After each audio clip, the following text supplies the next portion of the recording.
The Conversations Live with Vicki St. Clair. Talk radio to inspire, inform, and stimulate.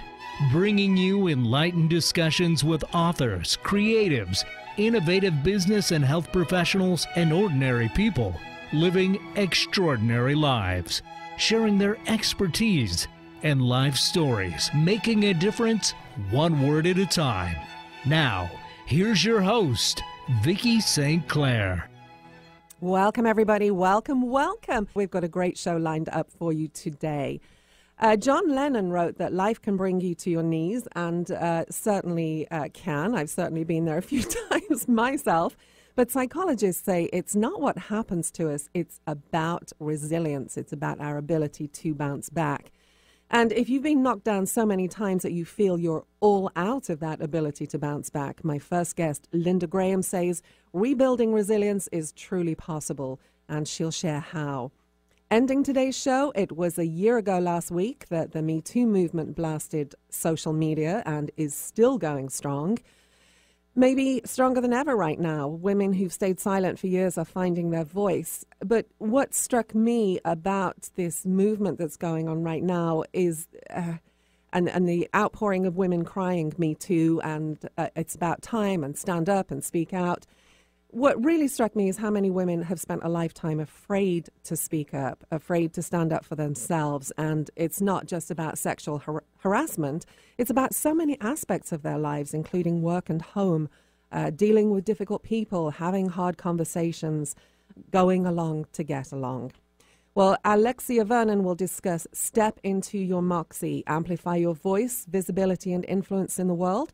She was branded a Moxie Maven by President Obama's White House Office of Public Engagement. And she said she wasn't born with Moxie herself, but she learned how to do it and is out there now sharing with the world. But first, of course, we have Linda Graham joining us, and I'm very pleased to introduce her to you. She's a licensed marriage and family therapist.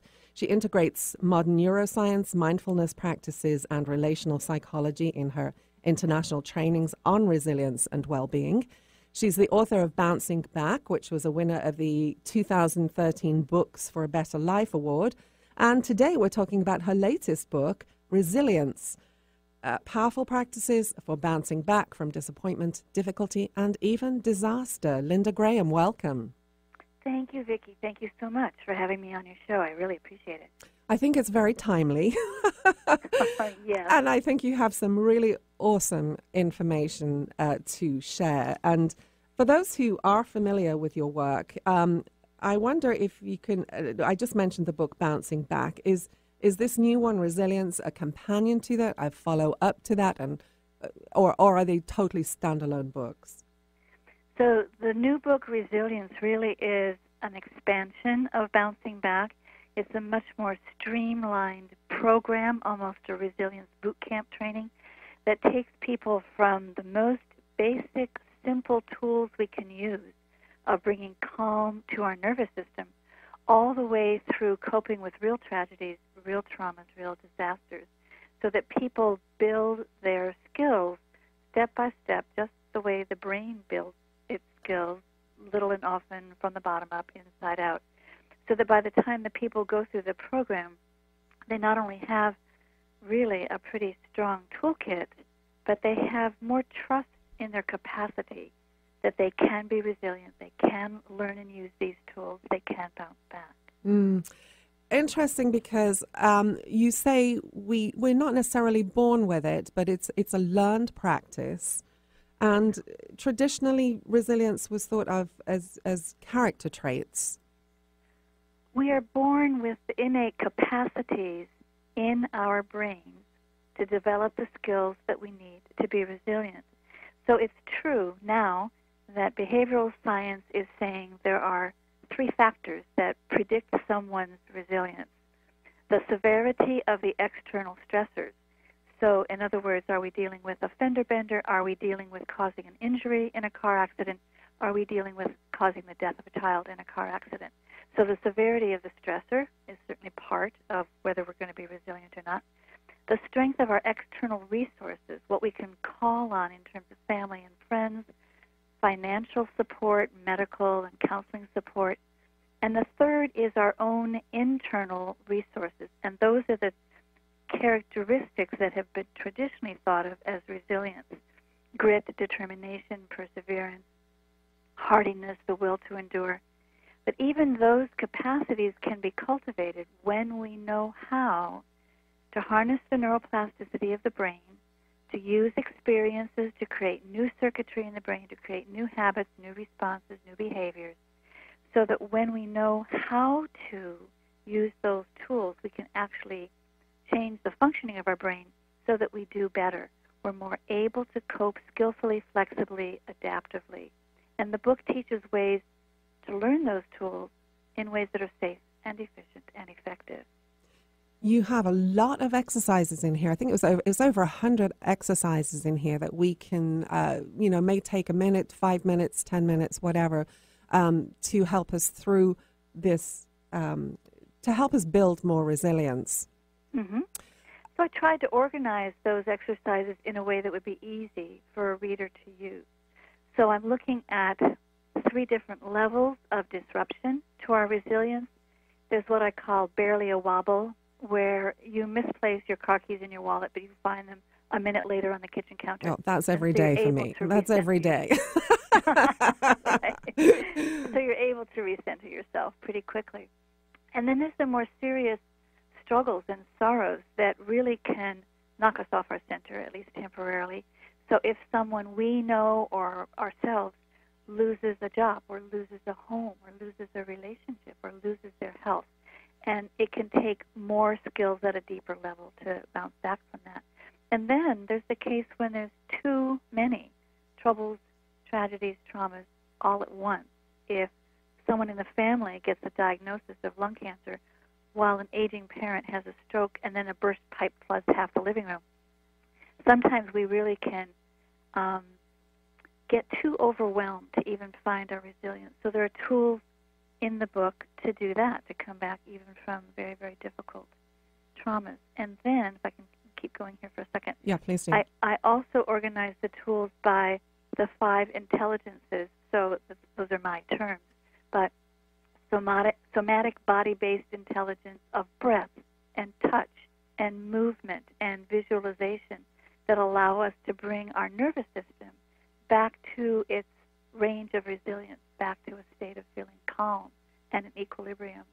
And then the emotional intelligence, how we manage our emotions, especially the difficult ones that can be distressing themselves, anger, fear, sadness, guilt, but also using positive emotions to bring the brain back out of its reactivity, its contraction, the negativity bias, into a more open perspective, into more receptivity. The brain is more open to learning. And what's exciting about 20 years now of neuroscience research and positive psychology research is that the cultivation of those positive emotions, gratitude, kindness, compassion, joy, awe, delight, generosity, those practices, the direct, measurable cause and effect outcome of those practices is resilience. So it's not a bypass. It's not a denial or a distraction. It's actually a way of working with the brain so that we can be more resilient. Right. And then I have relational intelligence within ourselves, where we're able to develop the self-awareness and self-acceptance that is the foundation of our inner secure base of resilience, to deal with the inner critic so that we're not derailed by a sense of being a failure or making a mistake. And then the relational intelligence with other people, because we do need to draw on the resources of other people, finding refuge in other people. We have a lot more strength within ourselves when we're supported in a safety net of family or community. So learning how to develop the relational skills that will allow us to call on people when times are dark. And then the reflective intelligence, our mindfulness, our awareness, that allows us to see clearly what's happening, to see clearly our reactions to what's happening, and then to be able to get a larger perspective where we can discern what our options are and make some wise choices. So there are tools offered in all of those intelligences as well. Right. So I'd like to just give an example of how simple these exercises are, because when people hear the word exercises and tools, sometimes they're like la la la la, stick their fingers in their ears. But they're very simple, and you say it's the best way to retrain the brain by practicing some of these every day. So one of them is just as simple as putting the hand on the heart. I wonder if you'd just walk us quickly through that. Right. So it's true the brain learns from experience, and we're going to build our resilience only through new experiences. So the hand on the heart is very, very simple, just putting a hand on your heart center so you can feel the warm touch of your hand on your heart, and then beginning to breathe more slowly, deeply into the heart center, and then breathing in a sense of ease or kindness or goodness into the heart center, and then remembering a moment, just one moment, when you felt safe and loved and cherished with another human being. So it's not the whole relationship. It's just one moment with a partner, with a child, with a friend, with a therapist or coach. It could be a spiritual figure. It could be a pet. But you evoke a memory of this moment of feeling safe and loved and cherished, and you let that feeling wash through the body. So what's happening there is when we breathe more deeply into the heart center, we're activating the parasympathetic branch of the nervous system. It's the calming branch of the nervous system. When we breathe in a sense of ease or safety or trust into the heart center, it restores a coherent heart rate variability, which is what allows the heart to respond to a moment of stress more flexibly.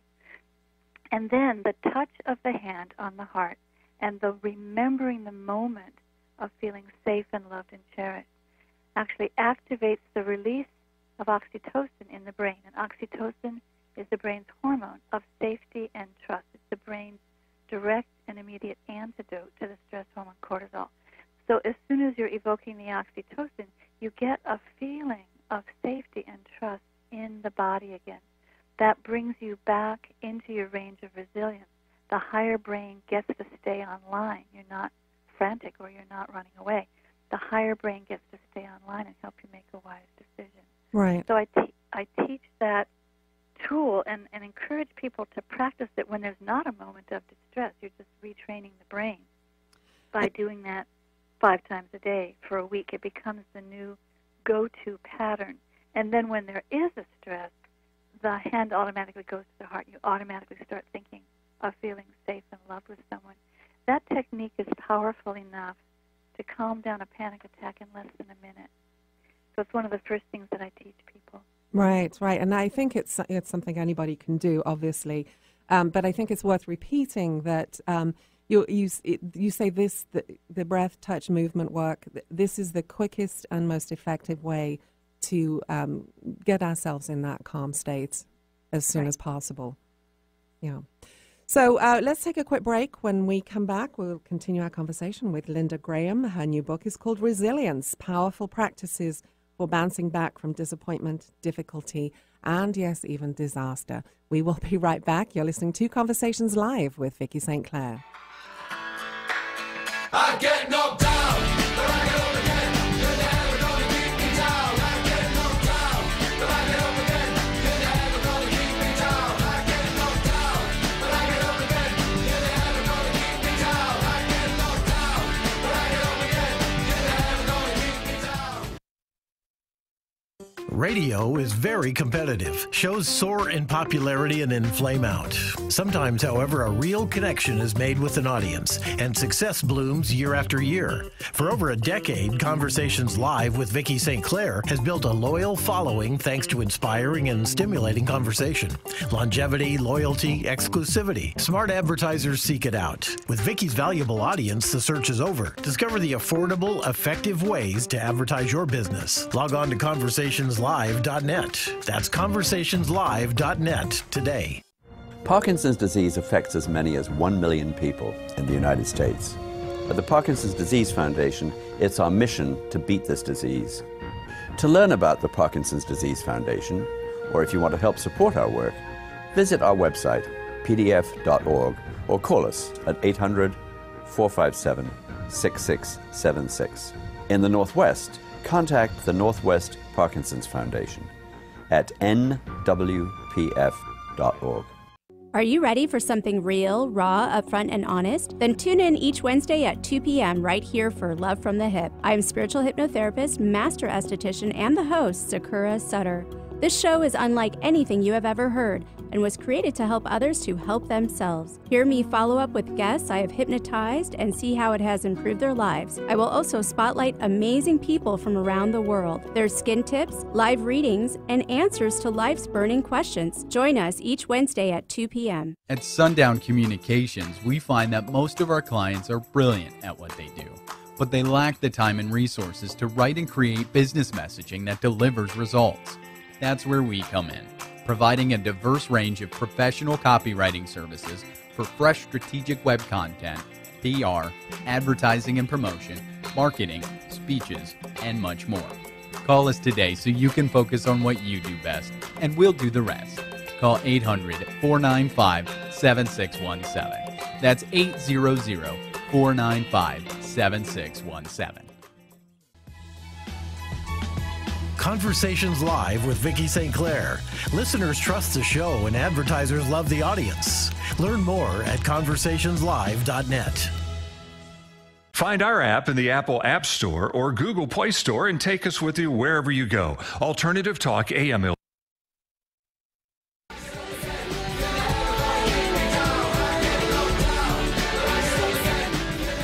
And welcome back, everyone. You are listening to Conversations Live with Vicki St. Clair. My guest is Linda Graham.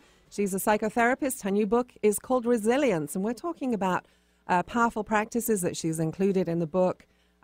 She wants you to bounce back from disappointment, difficulty, and even disaster. And certainly with some of these tools, if you apply them, I think that's very possible.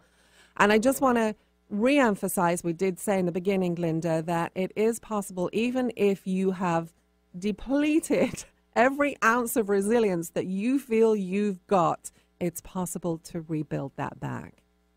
Absolutely. And something that's very important when we feel depleted and overwhelmed is to find a way to take a refuge, to take a break from whatever it is we're having to deal with. And again, that's not a denial, it's not a bypass. It allows us to regroup and find our strength again, to rejoin the battle. So whether that refuge is with a good friend or part of our family, whether it's just petting the cat or the dog, whether it's a warm cup of coffee, it's going for a walk in nature, it's remembering other moments when we have been resilient and have been able to cope.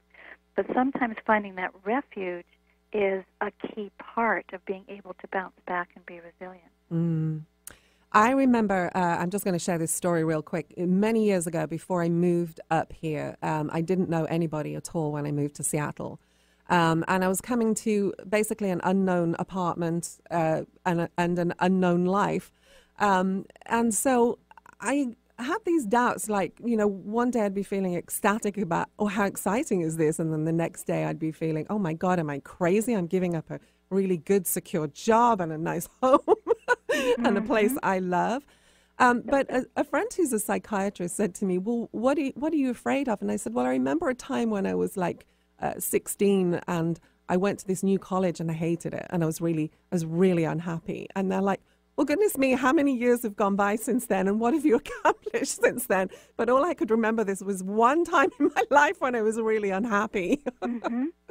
So we know that the brain has a negativity bias. We are going to remember moments that felt dangerous or unsafe to us much more than we will remember the moments that were positive and safe. And so part of the point of these practices and tools is to help counter that negativity bias.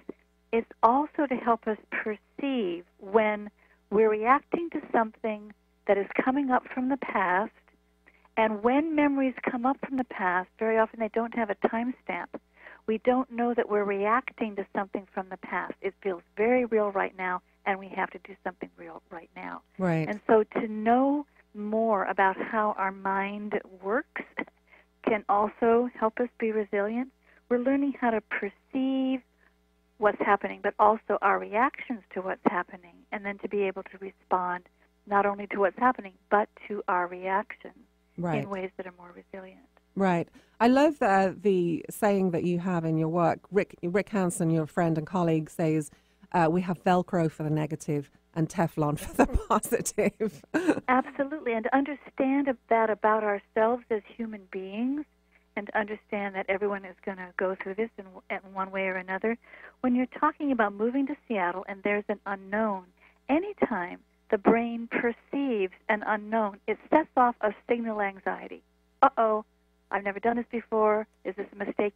That's what happens in the human brain, so that we pay attention and make some good decisions. Right. So when we learn how to perceive that signal anxiety as just something important is happening here, pay attention, and then we get to pay attention, keeping our higher brain online, then we're able to be resilient, just kind of knowing how our brain works. Right, right. So we've only got a few minutes left here, but I want to quickly look at what you call mindful empathy and the 3 skills that create that: attending, attuning, and making sense. And why it's so important that we embrace mindful empathy. Well, very often we are reacting to our own reactive emotions. We know we feel guilty about something, or that we feel jealous or angry, and we're reacting to that emotion. If we can attune to what we're feeling, we attend to it and attune to it and make sense of it, of course, it makes all the sense in the world that I would be feeling this way right now, and accepting those emotions as signals going off in ourselves, telling us again to pay attention, something important is happening here. So when we get just a little bit of care and appreciation for ourselves, having to deal with these emotions and be able to hold them and attend to them, but step back from them a little bit and say, oh, of course, that's why I'm feeling this way, then again we're able to have a different response.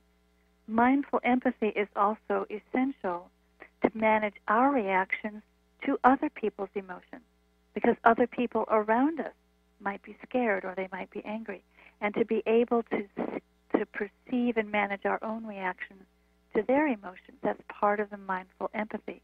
Understanding what they're feeling makes perfect sense. I may or may not be feeling the same thing. So it's all about keeping a kind of clarity and a kind of compassion for ourselves, whatever we are experiencing, so that we're not too revved up, we're not too shut down, we're actually able to stay present with what's happening and engage with it in a way where we have choices. Right. One of the things I love to quote from my friend Janet Friedman, catch the moment, make a choice. And then from the environmental activist Julia Butterfly Hill, every moment has a choice and every choice has an impact. That's really the trajectory of resilience. So when we can catch the moments when we're reactive or someone around us is reactive and make a choice to respond from our higher brain, from our wiser heart, and make a choice that actually is going to be effective, then we'll have a positive impact. Right, right. You talk about deliberately cultivating compassion, which we've touched on very slightly. I mean, there's a lot more in the book. Gratitude, trust, and other positive emotions. And I wanted just to look at gratitude for a moment, because I read this article in Success Magazine. It was actually last year, but I still had it, so I pulled it out. And it said that whether you pray or if you're not religious, you meditate, they have the same effects pretty much. And they can create more connection, less depression, less stress, improved forgiveness, less anger, better self-control. But they did really intense studies with neuroscientists and said that when prayer or meditation is focused on being more positive, open, and loving, we obviously have an increase in positive benefits. And they said the best results, whether you're praying or meditating, came not when we asked for something, because people in prayer do often ask for something, but when we gave gratitude and when we gave thanks and when we acknowledged, the good things in our life. So I wonder if you just share a point of view on that. Sure. So this is reminding me of something my friend Andy Dreitzer says. I take it all seriously, but I hold it all lightly. And gratitude is something, prayer and gratitude both, are things that allow us to take things a little more lightly. So when we experience gratitude, we're grateful for the blessings we have, we're grateful that we're alive. Gratitude practice opens us up to being part of the larger web of life. And as my teacher and mentor, James Barra, says, you look for everything that is going more than all right. So even when you're dealing with difficult, even disastrous events, you're looking for everything that is going more than all right, and that creates a kind of safety, equilibrium in the nervous system again. You feel connected to other people that are supporting you in this web of life. So we begin to, I have found it's been useful for me to say, I'm alive. I'm alive. Whatever this is, I get to deal with this. And that's just the gratitude for the privilege, the opportunity of being able to face whatever it is in life that we're facing. Right. So gratitude is one of the most studied of the positive emotions. And yes, it has that long, long list of benefits: less depression, less anxiety, less loneliness. People who practice gratitude tend to live on average 7 to 9 years longer. So there's a lot of good evidence backing up doing these practices of positive emotion. That is a significant difference, 7 to 9 years longer. That's right. Yeah. And gratitude is one of the easiest things we can practice, because if you got out of bed this morning, if you can walk, if you can breathe, then there are things that you can be grateful for. Yeah. So it makes, again, gratitude works the way the brain works, little and often. So you can write down 3 things that you're grateful for every day. Do that for 30 days. You'll create a resource in your brain by doing that. Right. I so appreciate you being with us. I love this book, so full of information, and I love that it's so backed by science. I love we have all that verification there. And you say that because of that science, because of the power of neuroplasticity and the ability to create change, we have a responsibility to create change. So I think we'll end the show on that note. I think that's a positive note, and I thank you for being with us, Linda Graham. Oh, thank you, Vicki, for such good questions. And I didn't mean end the show. We're ending the segment here. But Linda, you can find out more about Linda Graham and her work at lindagraham-mft.net. lindagraham-mft.net. And the book, again, is called Resilience: Powerful Practices for Bouncing Back from Disappointment, Difficulty, and even Disaster. We will be right back. Please do stay with us.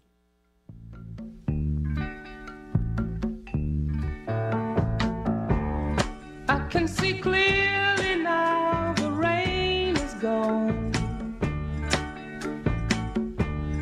I can see all obstacles in my way. Gone are the dark clouds that had me blind. It's gonna be a bright, bright, bright, bright, sunshiny day. Next week on Conversations Live with Vicki St. Clair, consultant and career coach Jane Finkel knows firsthand how difficult and painful it can be for introverts to get noticed and earn the respect they deserve in the workplace. We'll share tools to help you break out of old patterns so you can create more intention, connection, and meaning at work and in life. Tune in Monday at noon Pacific Time and Fridays at 6 a.m. Catch up on more than 600 podcasts at conversationslive.net. This is Martha Norwalk every Sunday morning beginning at 9 a.m. Thanks in part to Anti-Icky Poo, the product that gets the stink out. We cover the world of animals. This week, February 10th, it's Harmonic Energy Shifting Sunday with Jude and Paul Ponton from the Whispering Dragon Center in the studio. They'll have their acutonic forks and chimes, Tibetan bowls and bell, pua, didge, and rattle ready to do remote treatments for you and or your animal friends. So plan to give us a call and join us for Martha Norwalk's Animal World Sunday morning, 9 a.m. to noon, right here on Alternative Talk, AM 1150. Let's see if I guess that this just isn't working. Knowing you have a great idea for a book is one thing, writing it another. So what's stopping you? Maybe you can't find time. Maybe you don't know where to begin. Maybe you wrote a couple of chapters, then disappeared down a rabbit hole.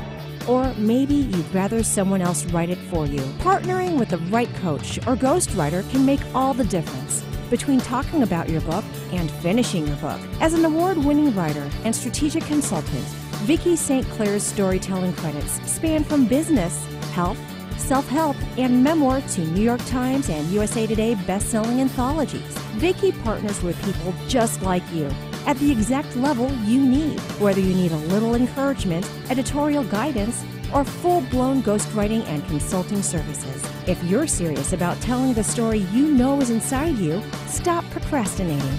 Let's get your story down on paper. Contact Vicki today. Email Vicki at VickiSt.Clair.com or call 1-800-495-7617. See more about Vicki and her work at VickiSt.Clair.com. Oh, yeah, that could work. I can't believe he found them. He seems sorry. We very clearly told him not to look up there. I'm honestly impressed that he was able to do it. Right? What, did he balance on that big chair? Yeah, I mean, I guess he'll just know what his gifts are this year. I really thought we had hidden them well. If they can find their presents, they can find a gun. 911, what is your emergency? Every day, 8 kids and teens are unintentionally killed or injured by loaded and unlocked guns. Learn how to make your home safer at endfamilyfire.org. Brought to you by the Ad Council and End Family Fire. Conversations Live with Vicki St. Clair. Live well and live strong. Reach her great audience and advertise. Learn more at conversationslive.net. Wondering what's on next on Alternative Talk 1150? Check out 1150kknw.com.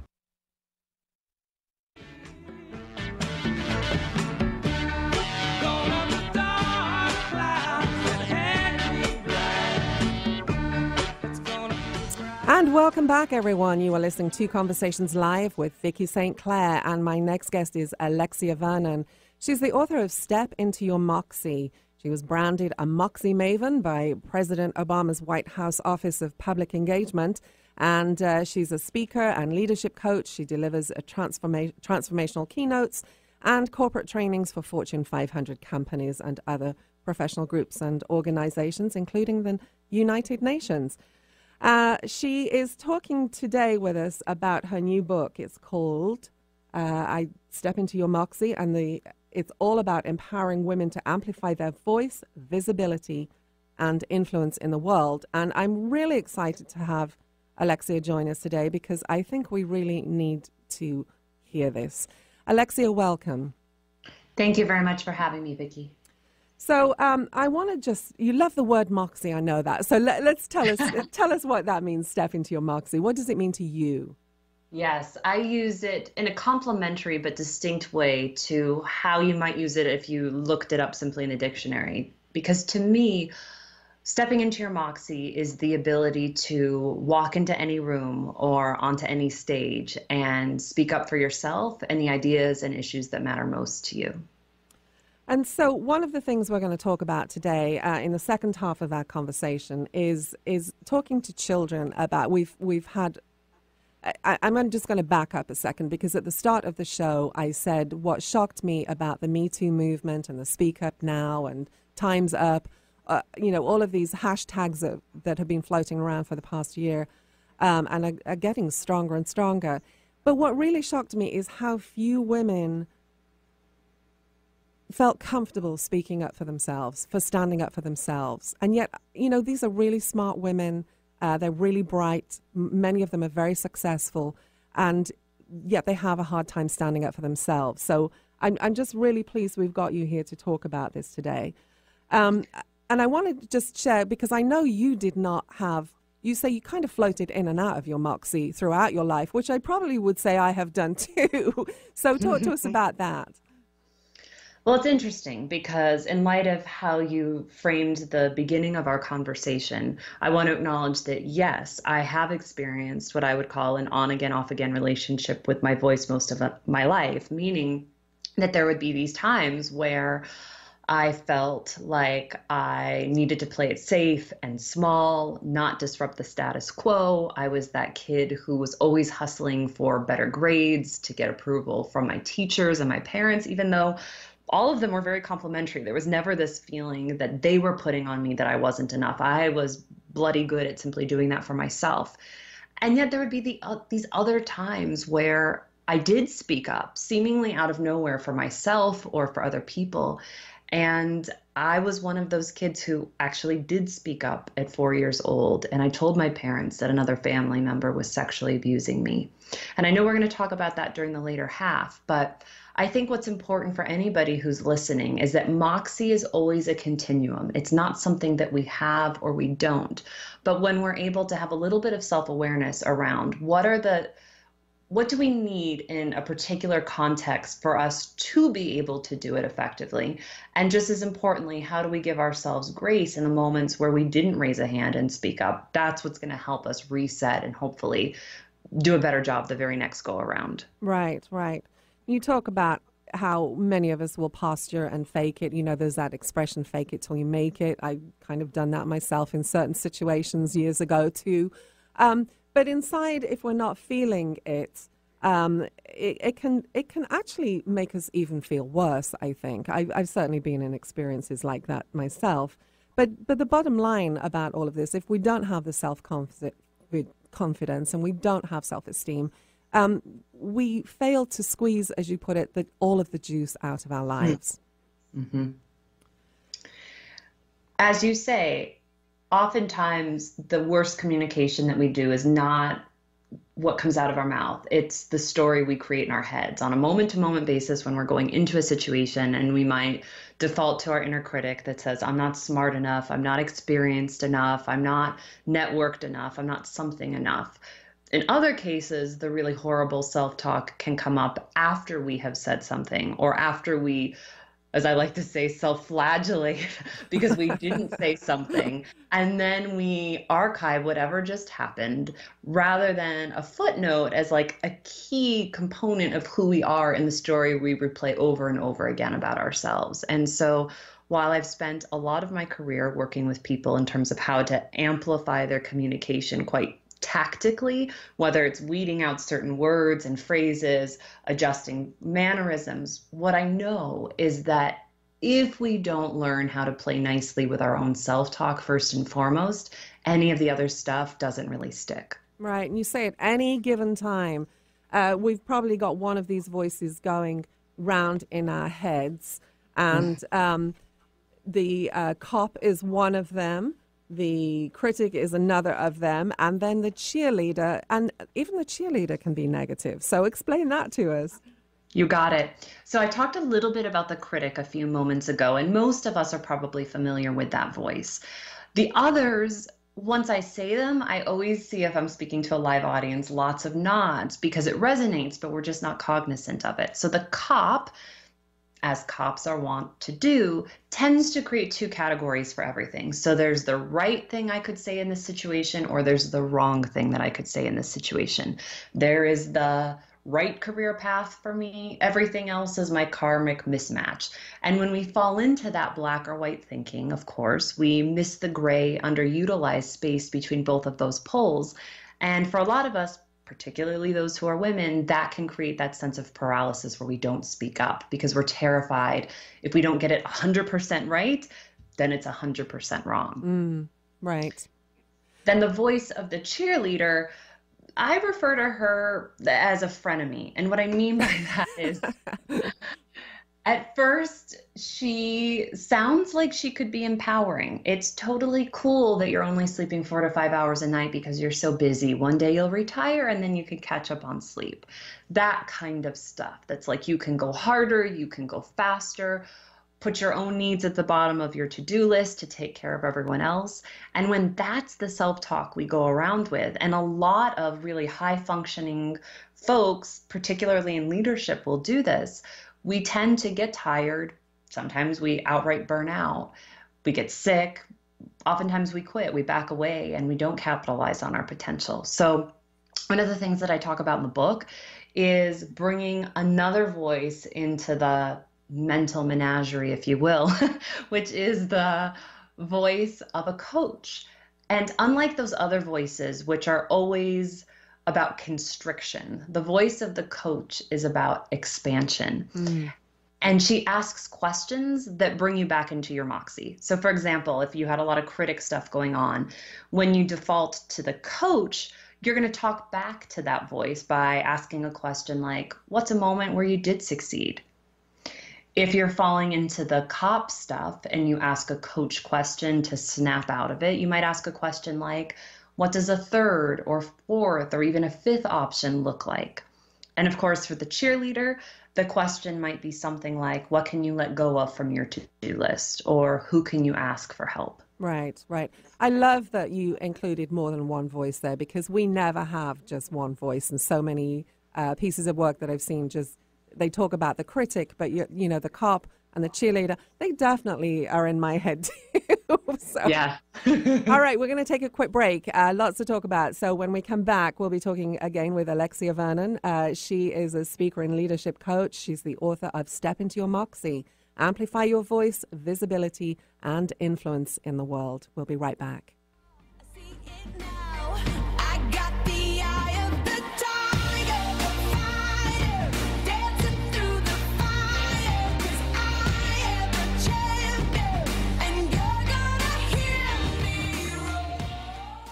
Next week on Conversations Live with Vicki St. Clair, consultant and career coach Jane Finkel knows firsthand how difficult and painful it can be for introverts to get noticed and earn the respect they deserve in the workplace. We'll share tools to help you break out of old patterns so you can create more intention, connection, and meaning at work and in life. Tune in Monday at noon Pacific Time and Fridays at 6 a.m. Catch up on more than 600 podcasts at conversationslive.net.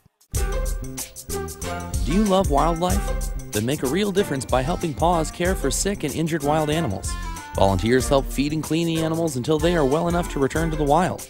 Sign up today and help save a wildlife. No experience necessary. All training is provided. Visit paws.org or call 425-787-2500. 911, what is your emergency? My kid shot himself. All right, where's the wound, sir? 911, what's your emergency? Please help. My son shot his brother. 911, what is your emergency? 911, please state your emergency. Every day, 8 kids and teens are unintentionally killed or injured by loaded and unlocked guns. It wasn't locked. It wasn't locked. Learn how to make your home safer at endfamilyfire.org. Brought to you by the Ad Council and End Family Fire. Hi, I'm Kathy Cooper, and every Wednesday from 1 to 2 p.m., I'll be hosting Lost and Found. We'll be discussing all types of losses, but it's not going to be the doom and gloom hour. It'll be an hour of education, support, validation, and yes, we will have a little bit of humor. So won't you join me Wednesdays, 1 to 2 p.m., Lost and Found, because every loss matters, and through every loss, something can be found.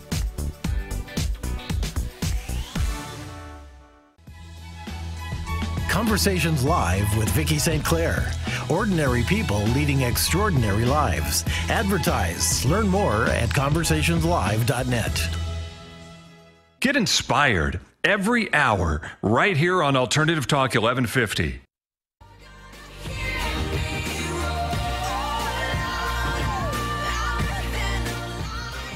I love that. You're going to hear me roar.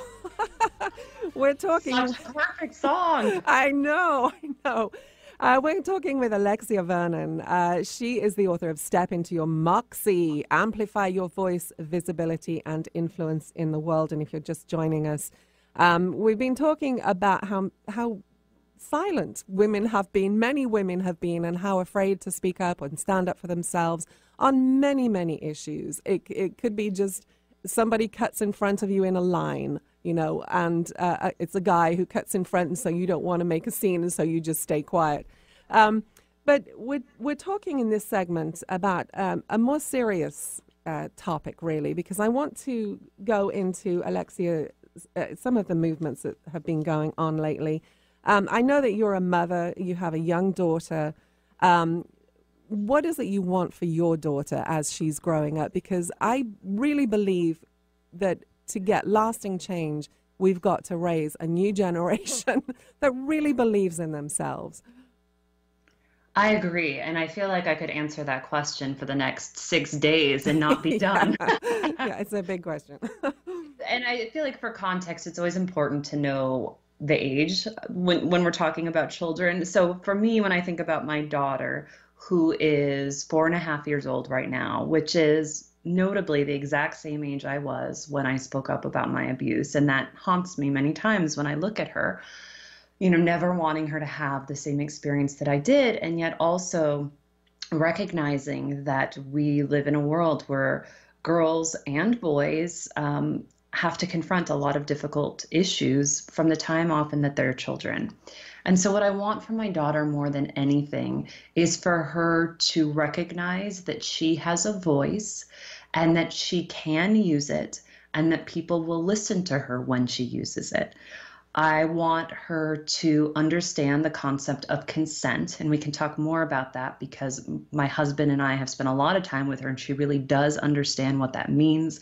We role play conversations all of the time about what to say when she feels uncomfortable, which is a core part of helping our young people be able to navigate through difficult situations if and when they do emerge. We also want her to understand that her body is her body. And if she makes a decision about her body at one moment, it doesn't mean that anybody else has automatic rights to her body in another moment. So for example, while some people might say, gosh, aren't you overdoing it a little bit? We will ask, can I give you a hug right now? Can I give you a kiss right now? And we respect her right to say no, because sometimes, granted, she's just over the age of toddlerhood. Sometimes she'll be tantrumy and not want one. Right. Other times, like any human being, kids have their own feelings as well. She just might not be in the mood, and that's okay too. Right. And it's the last thing I really want for her. It's, one of the last things that's coming at top of mind is I want her to live in a world where she's not the only one who's having these conversations with her parents, but her friends are, and her male friends are having these conversations with their parents, so that boys and girls all understand how to ask for consent and how to give consent, because it's both parts. Right. And the big thing, of course, is that, generations ago, maybe some men, I'm not going to blanket all men because I certainly know some really good guys out there, but some guys grew up with if she says no, she doesn't really mean it. And of course, we've seen that that's led to all kinds of horrific situations.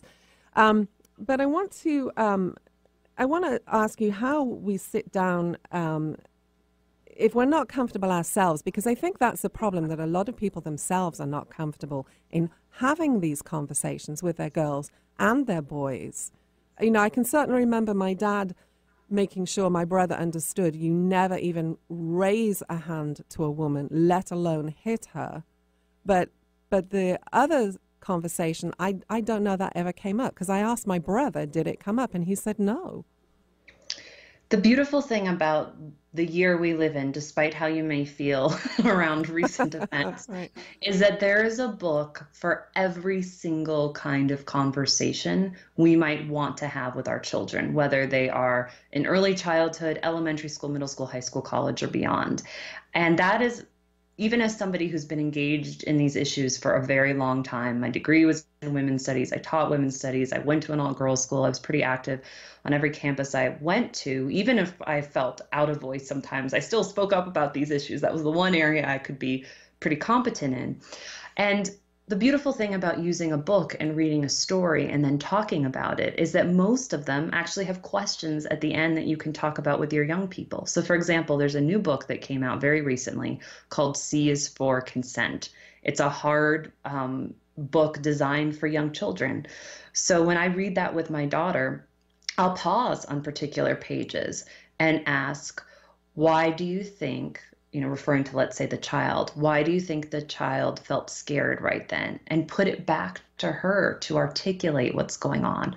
Or when we get to the end of the book, to ask a question like, if you are in that situation, what are your choices? And have her actually say what her choices are out loud. And then we'll take it one step further. We will actually role play. If somebody were to touch you, and we make it very clear this is not a stranger, because we know that the majority of situations are not with strangers. Right. They are people who are friends, family, caretakers, and so forth. What could you do? And while, you never want to have to find out if your child will actually do this in a particular situation, to at least know in your home that your child, for example, ours is very clear saying, I could tell my teacher or I could come home and tell you, but first I would say stop and I would try to find a grown up. Right, right. Gives you a little bit of a peace of mind that at least, you can't control everything, nor should you as a parent, but you are doing what you can to empower your child. Because that's what I think it is. We work so hard to protect, and our children need protection, but more than anything, they need empowerment. Yes, and I was talking with my niece about this because she has two, she's an 8-year-old and a 12-year-old, and she said that at the youngest daughter's school, they instigated this safe person policy where they give their teachers 4 people that they feel very safe with. And if a problem occurs, I mean, it can be any kind of problem. It could be bullying.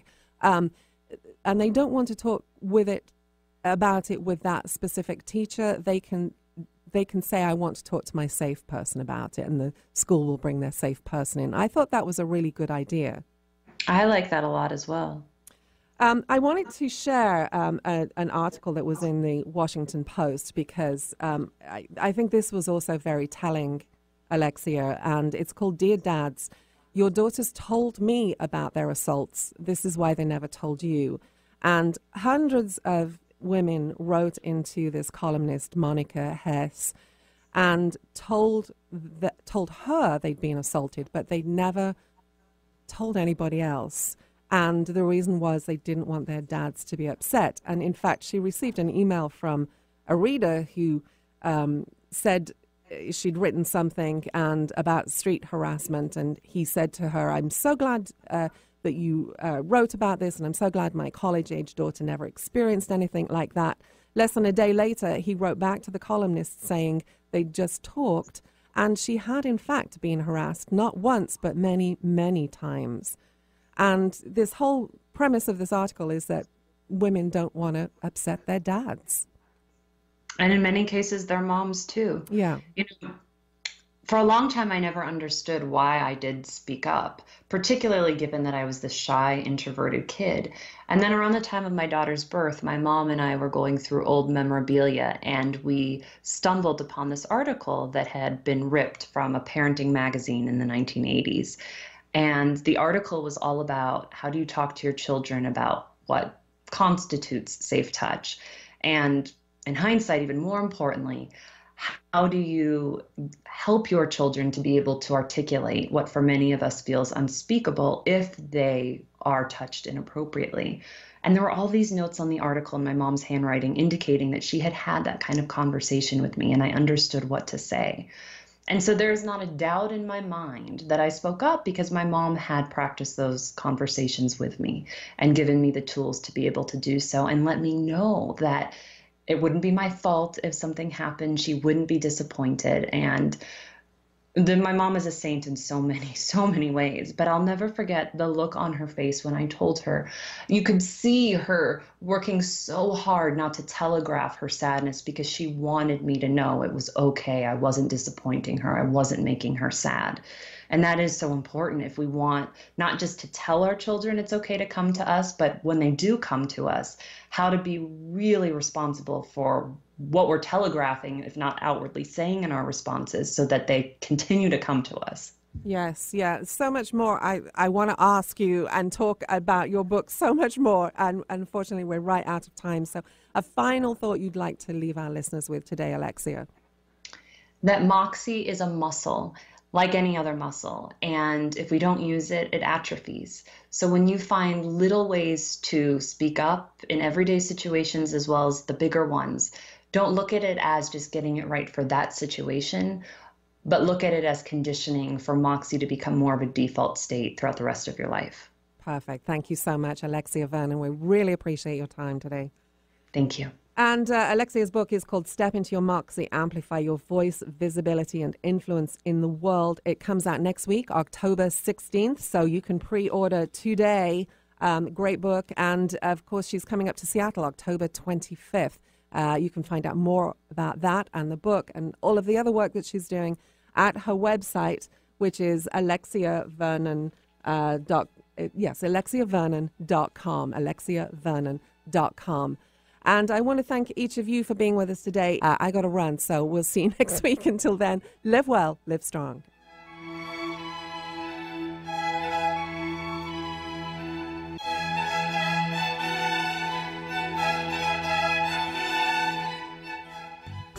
Radio is very competitive. Shows soar in popularity and then flame out. Sometimes, however, a real connection is made with an audience, and success blooms year after year. For over a decade, Conversations Live with Vicki St. Clair has built a loyal following thanks to inspiring and stimulating conversation. Longevity, loyalty, exclusivity. Smart advertisers seek it out. With Vicki's valuable audience, the search is over. Discover the affordable, effective ways to advertise your business. Log on to conversationslive.net. That's conversationslive.net today.